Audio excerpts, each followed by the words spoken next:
Howdy folks, hope you're all having a good one and welcome back to Warhammer 40,000 Chaos Gate Daemonhunters, where things are currently quiet between missions and I'm busy researching a new stratagem, the Gate of Infinity, although I really want to be researching the source of the bloom in order to advance the plot, but for that I need 5 Poxus seeds and I've only got 2, and my options for recovering more Poxus seeds at the moment are kind of limited, because instead of going for the Gate of Infinity stratagem in the last episode, I should have really started researching advanced seed access, but I'm going to fix that error today. For now, we have 3 new bloom outbreaks, only one of which I can reach in time. Now this one is going to grant me more servitors, and in order to get this glorious deed and gain an extra requisition point, I only have to complete the mission with no critical injuries, and that's barely doable.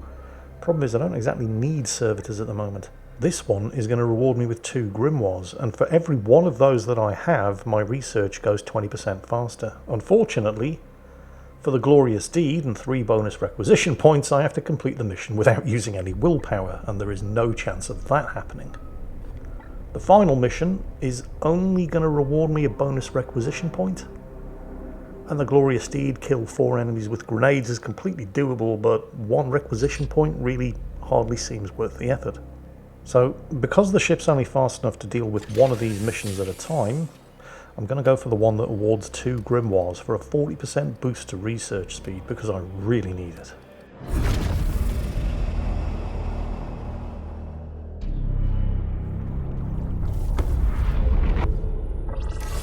Right, the ship's prognosticars are not covering this system, so I have limited information on the chaos threat present. I know I'm not going to be doing this without using any willpower, so I am not accepting that glorious deed, because otherwise I'll lose requisition. Here's the team, and it's basically the same team as the last mission, because Apothecary Han is still on assignment, and yes, Interceptor Storm is wounded, but he's a Marine, not some pansy guardsman. He doesn't care. The only real effect that the wound has is that he starts with reduced hit points, but he still has 18, so I'm quite happy to take that hit.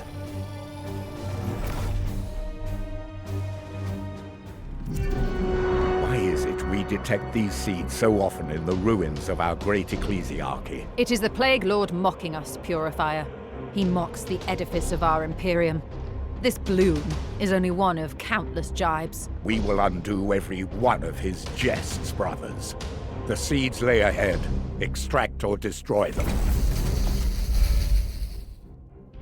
Note that the mission is to extract or destroy the 2 seed carriers. Obviously, extraction would be preferable, because I need Poxus seeds to conduct research and advance the story. But extraction at the moment is really hard. See, at the moment I can only extract a seed by getting a melee killing blow on a seed carrier that is also a critical strike. And I can kind of make that happen if I get a Justicar or an Interceptor with the Hammer Hand ability right next to a seed carrier when he's about to die, because the Hammer Hand ability is a guaranteed crit. But trying to arrange for that to happen is not easy. Not least of which because it involves moving a Marine into melee combat when that might not necessarily be the smartest way to resolve the situation. There are far simpler ways of getting seeds. You can come across seeds just lying around. Picking those up is just as simple as walking a Marine over to them and quite literally picking them up. But they are few and far between. While you're guaranteed to have seed carriers on every mission, you're not always guaranteed to have seeds just lying around on every mission. However, there is a solution, and it's something that I really should have started researching in the last mission instead of going for the Gate of Infinity stratagem, and that's the advanced seed access research, which unlocks a useful little piece of equipment called the Extractor Servo Skull. An Extractor Servo Skull is a sort of drone that when you see a seed carrier, you can, for 1 action point, just providing it's in range, send the Servo Skull over to rip the seed right out of them. Literally. Which pretty much guarantees that you're always going to get the maximum amount of seeds out of any mission. Oh, hello, we have a Plague Priest and a bunch of cultists. And what's the Plague Priest doing? He's buffing that guy, giving him additional armor. And he's popping Overwatch. Okay, I don't think the Overwatch actually covers anybody. The two other patrols are moving. Well, actually, those are the two seed carriers, but they will be with patrols. Right, we need to deal with these guys. So, Purgator Thule, heavy weapons guy. We'll move him down to here where he will be in hard cover, although if he pokes out to shoot, he will no longer be in hard cover. And what can we do? I can hit 3 of them with a grenade. That's nice. There's a column over there I could knock down, but that requires melee, so I think... Let's see. Yeah, we're just going to shoot this guy. Because the Plague Priest is the one that really needs to die. And then we're going to shoot him again. Empty. And then Purgator Thule is out of action points. Next, Justicar Balls. Where am I going to move this guy to? He's only a rank 1 Justicar, so he doesn't really have that many options, although he is wearing a suit of Terminator armor and he does have a Demon Hammer, but other than that, he doesn't really have that many options. Going to move him down to here, which is the safest spot I can move him to with his hard cover, while still having 1 action point remaining for me to hit this guy with a grenade. And the Plague Priest has been battered around enough by Purgator Thule that this grenade is going to batter him around enough to inflict a stun. And this is really good, and it's a real shame that this guy is not a seed carrier, because yes, I know Justicar Iolanthus is going to walk through the Overwatch, but it's fine, he's in a Terminator suit, he's got the armor, he can take it. When you melee a stunned enemy, you get the option to execute, or if they're a seed carrier, extract the seed. But since he was not a seed carrier, we went for the execute, and executing a stunned enemy gives every member of your squad 1 additional action point. So, here we go. And that's inflicted a stun on this fella. Unleash me. Interceptor Storm. Where can he get to? Where's the furthest I can move him and still have 2 action points left? That looks like it. The reason I want to have 2 action points left is so I can use the teleport strike ability, which is going to hit those 2. And not quite far enough to get to the 3rd guy, but it's going to be enough to get the kill. Executed. Now then, Justicar Balls. You do still have additional action points, and you can shoot at and kill this fella, which is nice. That just leaves 1 cultist. Purgator Thule. Can't shoot him, you have to reload.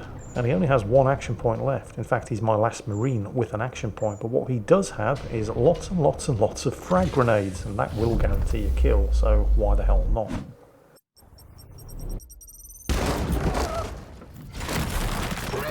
Eliminated. Right, combat over, everybody reloads, nobody took any, well, maybe Justicar Iolanthus took a scratch, but he's fine. So, we were talking about the difficulty, or not, of extracting seeds from seed carriers. And again, it's a real shame that that Plague Priest was not actually carrying a seed, because that would have been a guaranteed extraction, finishing him off with a critical strike. In the future, however, once I get that advanced seed access researched, things are going to be much more simple because of the extractor seed servo skull. And I do actually have access to servo skulls right now, just not ones that can extract seeds. That requires some research. And in fact, I probably should have been using some medical servo skulls with Apothecary Han away on assignment. They're kind of like floating one-shot use medkits. Although, in order to equip one of these servo skulls, I would have to give somebody's grenades up, and I honestly feel that it's better to kill them before they can hurt you rather than deal with the after effects of getting shot at. So I'm sticking with the grenades. Right, what do we have here? 1 Plague Priest, bunch of cultists, and one of them is a seed carrier. Yes, Commander. So, who's going first? Justicar Iolanthus, if you would be so nice as to... Oh, remember, Justicar Iolanthus is wearing a special suit of Terminator armor that doesn't increase the warp meter every time he expends willpower, so we're going to warp charge, honour the chapter, Interceptor Storm gets an extra point of willpower and 3 extra action points. What kind of damage can I do with him with that? Well, first I'm going to want to move him up to get the maximum number of enemies in range of his teleport strike. So I can move him to there and still have 4 action points. We're going to do that. Now, who's in range of the teleport strike? Okay, there's 1, there's 2. That guy isn't quite, but I can end up the teleport right next to him. So that's nice. Now, am I going to expend additional willpower to warp charge this and do more damage? And the warp charge will outright kill one of the cultists. It won't kill the Plague Priest as well, but it will hurt him more than it wouldn't otherwise. And it's only pushed the warp meter up to 65%. You know what? We'll risk pushing it up to 70% to outright kill the seed carrier. Couldn't guarantee a crit, unfortunately. Interceptor Storm does not yet have the hammer hand ability. Can't do that. But I'm happy with wiping out 2 cultists and a Plague Priest. He still has 1 action point remaining. But I'm going to keep that handy. I really need to give Justicar Balls some experience. He's still only rank 1. Oh, he's gotten a crit, which opens up additional abilities. We'll go for the stun. But that is his last action point. And I cannot get Interceptor Storm over there to finish him off with a melee attack, which would allow him to execute a stunned enemy. But then again, you know what, I may as well just shoot him, because executing a stunned enemy gives everybody in your squad 1 action point. But he's the last cultist. Combat ends as soon as he dies, so it doesn't really matter. Everybody gets their action points refreshed anyway. So, clean run so far. 1 seed carrier down, 1 to go. Practically no injuries. I mean, yes, Justicar Atlantis has sustained a mere scratch. He was going to be fine. Let's get Purgator Thule up. Always best to start moving your squad from the rear, so that if you do bounce an enemy patrol and get into combat, you don't have the squad strung out when they're too far away to support each other. Also, best to move everybody in short bursts, not using all of their action points. Again, so that you don't end up bouncing a patrol by moving somebody as far forward as they possibly can go, and have the rest of the squad too far back to be of any actual use. Because as soon as you do initiate combat, everybody gets their action points replenished. Right, the warp surge meter is up to 85%, which means we are absolutely getting a warp surge on the next turn, no matter what we do. So it doesn't really matter if I blow willpower on psychic abilities. So, moving from the back, Justicar Atlantis has not triggered combat. Moving from the back, Interceptor Storm. This probably will trigger combat. Did not trigger combat. Moving from the back, Purgator Thule. Still didn't trigger combat. This is going well. Let's move Justicar Balls right up. Still didn't trigger combat. And again, I'm not moving everybody up as far as they can go until I get to my last guy. Move him up as far as they can go, and now I've triggered combat. So I've got everybody as close as I possibly... Oh shit, 3 Chaos Marines. That's not good. Alright. But you see the principle. If I just moved Atlantis up as far as he could go, to the point where he initiated combat with his squad of 3 Chaos Marines, the rest of the squad would have all still been at the other end of the room and no use to him whatsoever. So here's the Warp Surge, and no, that is not good. Reinforcements coming through a warp gate right behind them, just as they've initiated combat with a squad of 3 Chaos Marines. Okay, Atlantis, you are my... well, you're certainly my biggest badass. I think the most dangerous badass title has to go to Interceptor Storm, but I'm going to move you back there ready to intercept the reinforcements. Now, Interceptor Storm. What can I do with you? We'll come back to him in a moment. Purgator Thule. What can I do with you? None of these guys are in range. I mean, I can run up to them and smack them with the butt of my side cannon, but that would not be a very good idea. Move you up to here. You still have 2 action points. I can Psychic Onslaught. That's only going to hit one of them. That is not worth it. A grenade, on the other hand, that might split the squad up a bit. Can it hit the guy at the rear? It can also hit the guy at the rear, so that's going to interrupt both of the overwatch. And it's going to put the seed carrier down there. Not ideal. I would prefer to have blown him slightly closer towards my guys, but it's certainly broken up their formation. Now I've got one action point left. I can't really do anything else with it. Nobody's in shooting range. No. I could throw another grenade and maybe blow the seed carrier off the edge, but I'm not sure I've got the range, so we're just going to go for... Yeah, none of his area of effect abilities are going to be able to hit more than one, and that's a complete waste. So Overwatch it is. Next, Interceptor Storm. So I want to make use of his teleport strike ability as many times as I can, because it is an amazing ability. But first he has to get to within teleport range, and that's 15 spaces. So how far up can I move him?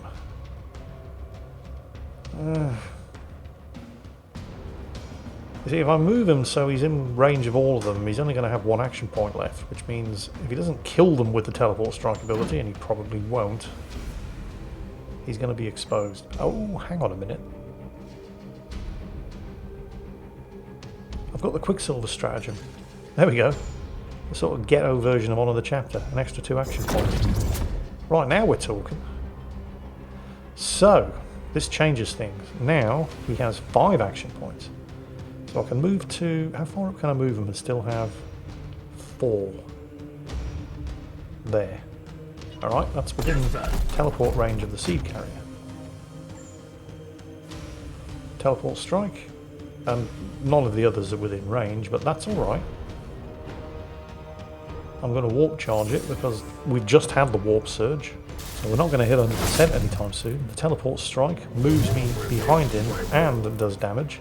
And one more hit will get the kill. That's got them. Come on.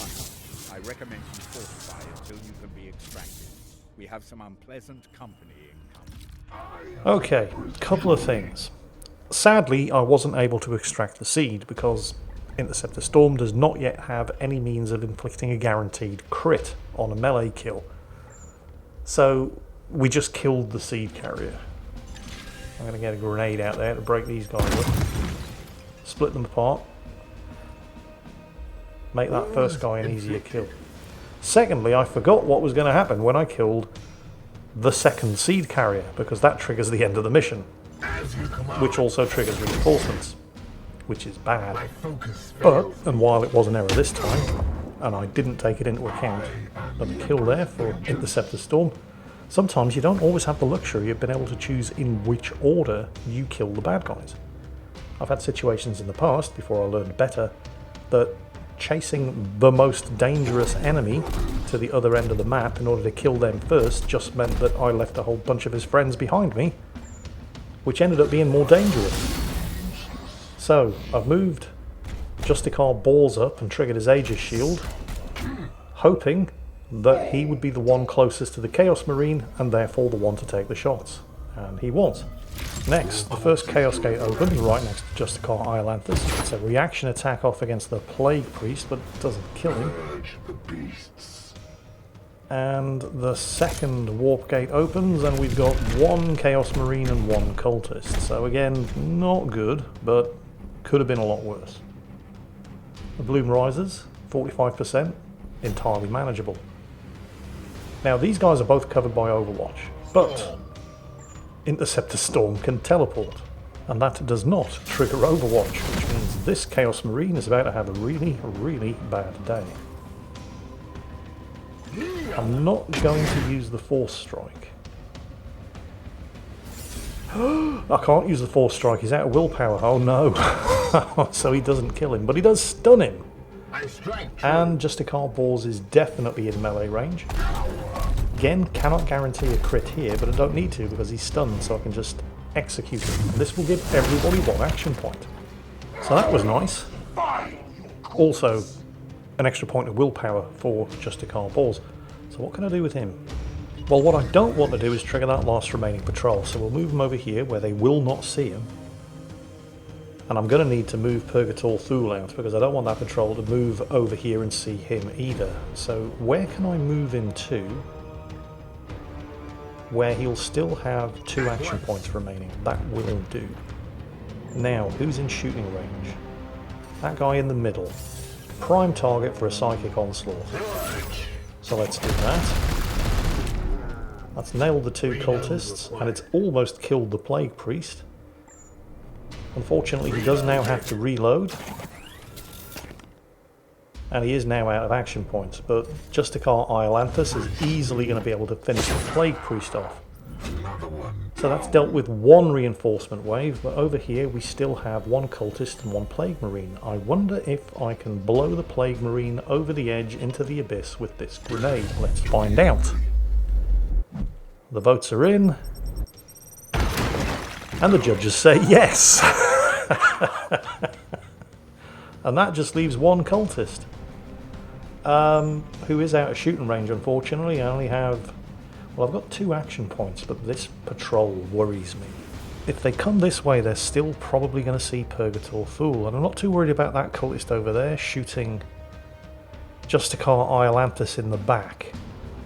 I mean, I can probably hit him once. I'd rather get into cover from both of them. I do still have an action point left on, because of course, Boar's got an execute on. So, yeah, okay, I'm going to have to deal with them. 1 Plague Priest and a bunch of cultists. That could have been worse. At least there are no Chaos Marines. So, a time bomb. Okay. Don't really care. I mean, he's put a time bomb on Iolanthus, but he's not being suppressed. He's not under Overwatch. He can just walk out of the blast area. Straight towards the cultist who threw it and carve his face off. I could have used a Force Strike here, and I probably should have, because Iolanthus does not raise the Warp meter when he uses psychic abilities, but whatever, he's dead anyway. And he gains a willpower point. Now then, Purgator Fool is the most exposed. What am I going to do? What am I going to do? Actually, I only have to hold for extraction at the end of this turn, so we'll put him into hard cover. I really don't want to trigger a warp, but then again, even if I trigger a warp surge, we extract at the end of this turn, so it doesn't actually matter. I'm just going to pop his Aegis Shield. Move to the next Marine. Who do we have? Okay, Storm still doesn't have a willpower point, so I can't force strike this cultist, but I can still... Oh, he's getting a crit, which gives me some options. I can go for the stun, or disable his range weapon by hacking the arm off that holds the grenade launcher. Oh, and it stunned him anyway. So that's nice. Unfortunately, he's out of action points. So, Justicar Boars. Can't really do anything with him. If I move him up to a spot where he has 1 action point left, he can't hit anybody, and if I move him up to where he can hit somebody, he doesn't have any action points left. Thule does have an action point left, so I may as well set up some Overwatch. What am I going to do with Boars? Can't really do a lot, and if I do anything that uses psychic abilities, it'll guarantee a warp surge. But then again, I don't need to pop an Aegis Shield or anything, and we just have to stay alive until the end of the cultist's turn, and then we extract. So the Plague Priest is channeling a warp surge. That's fine. It's not going to go off before we extract anyway. Here's a good spot. This guy's setting up Overwatch again. That's fine. I'm not moving. Thule takes no damage. This guy sets up Overwatch again. I'm not moving anybody. I'm just staying put until the end of the turn. And that guy dies to a reaction strike as he tries to move away from Storm. And we are extracting. That's another successful mission. And honestly, I'm not even sure whether or not the damage that Iolanthus took even counts as a wound. I guess we'll find out on the post-mission screen. So everybody gets back to the Baleful Edict. The mission is a success. And we have picked up 2 grimoires, which is going to boost my research speed by 20% per grimoire, and I think I already have 1. So this is great. Is Iolanthus injured? Oh, it's not shown us yet. Oh, first my requisition. Right, so there's the 2 grimoires and 2 requisition points for eliminating all the seed carriers. I didn't do the glorious deed, because there was no way I was completing that without expending any willpower to trigger my psychic abilities. So I have 4 requisition points, and that's a pretty nice set of power armor. +2 max hit points, and +2 range on grenades, although those are stuck behind upgrades. Nevertheless, that's a nice set of power armor for Purgator Thule, given how much he relies on his grenades. Falchions I don't use. It's a nice Storm Bolter. It does have extended range, but we'll just go for the power armor. Now then, promotions. And Iolanthus is not injured. Storm is, but that's just the injury that he had before he went on this mission. He's going to be fine in a couple of days. Let's go ahead and promote Justicar Bors. So we're definitely going for the Honor the Chapter ability. It is such a game changer, particularly if you have an Interceptor in the squad. So we'll confirm that promotion. Speaking of Interceptors, Interceptor Storm is now rank 4. So what are we going to do here? Well, we do have a couple of options. I can upgrade his Force Strike ability to do more damage, and that will unlock access to the Hammer Hand ability, which is a guaranteed crit. But he does keep running out of willpower because he really likes using that Teleport Strike ability, so an extra 2 willpower would be nice as well, but oh, difficult choice, difficult choice. Yeah, we're going to go for Hammer Hand and confirm that promotion as well. And he'll be fully recovered from his wounds in less than a week, or in other words, long before the next mission. Hopefully, by which time we'll have Apothecary Harn back from assignment as well. Next, while we're here and it's still fresh in my mind, we're going to go to the barracks and put that new set of power armor on Purgator Thule here. Because, well, I mean, he gets an extra 3 hit points from the armor that he's wearing, but this one gives him an extra 2 hit points eventually, once I unlock the upgrades. And an extra 2 range on his grenades, eventually, once I unlock the upgrades. But by default, it does give his grenades an extra +1 damage. And he uses grenades a lot, so we're going to go ahead and equip that. Next, is there anything else we can actually do here? Let's head back to the star map, because I might actually be able to make it to one of the other bloom spawns before they expire. And the afflicted planet just gains a corruption level, which would be bad. Let's have a look. So we are here. Can I get there in time? There's only one way to find out.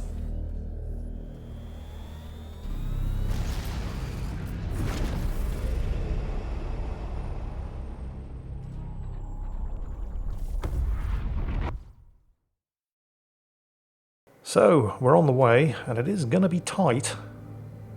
But right before we get there, ship construction project complete. The first level of upgrade to the Libris Malleus, which means that the grimoires that I just grabbed from the previous mission do not increase my research speed by 20% per grimoire. They now increase it by 30% per grimoire. So this is good news. Now I need to start a new construction project, and I do have 30 servitors, which is more than enough for anything. The problem is, a lot of the really good stuff is locked behind the second upgrade to the plasma generator. We require more power. So, what's it going to be? Looking at the upgrades to the Apothecarian, because people complain it takes far too long for the Marines to recover from their wounds. Yeah, but that's just because you haven't upgraded your Apothecarian. But, again, all of these are locked behind improved plasma reactors. So I'm going to go ahead and start building the first upgrade to the Apothecarium, which allows us to extract the gene seed of any fallen Marines. And we couldn't make it on time. Well, that's a shame. Well, I'm going to move to a central location, so I'm better able to respond to any further blooms. And we're about to unlock the Gate of Infinity research. And that's good, because this not only means that I am finally able to use my second stratagem slot. This entire time I've had 2 available stratagem slots, but I've only been able to use the Quicksilver stratagem because it's the only one that I had researched. So I can now use my 2 stratagem slots, and I can now, I mean, again, Source of the Bloom is what I need to research, and with my grimoires and the Libris Malleus upgrades, it's only going to take 16 days, but I don't have the 5 Poxus seeds. So now we're going to go for advanced seed access and unlock those extractor servo skulls, at which point running out of Poxus seeds will not be a problem. So now everything finally seems to be on the right track, and I am feeling pretty confident, and all that remains is to wait for the next thing to happen, whether that's research or another chaos bloom. The results of which will be coming up in the next video. I hope you've enjoyed this one, and as always, be pure, be vigilant, behave.